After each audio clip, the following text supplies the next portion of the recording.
בואו איתי כאילו להגיד לכם איך נקעתי. יש לי נקע קטן באצבע. אוקיי, אז אני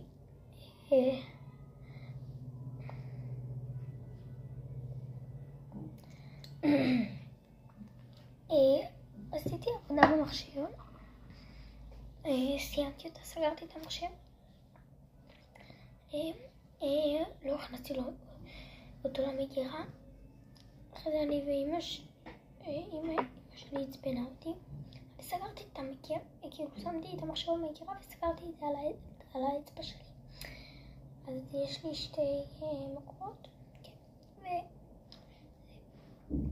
כן, ואני לא ידעתי שזה נקע, כאילו נקע קטן. אני ממש צעקתי וכאב לי נורא. אחרי זה הלכתי לצופים, כאילו היה לי ממש כואב. אז המדריכה שלי אמרה שבסוף הפעולה יש שם אמבולנס. הוא אמר לי שאני צריכה ללכת לצילום.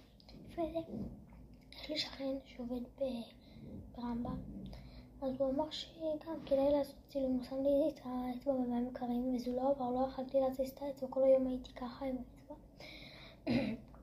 אחרי זה ראיתי עוד מישהי אמרה גם צריך צילום, הלכתי לצילום. שמו לי איזשהו משהו שמיישר את האצבע, זה קצת כאב לי עכשיו, כאילו אני יכולה לשאול את האצבע אבל אני לא יכולה לזכור אותה. וכן, ככה זה ככה. כן.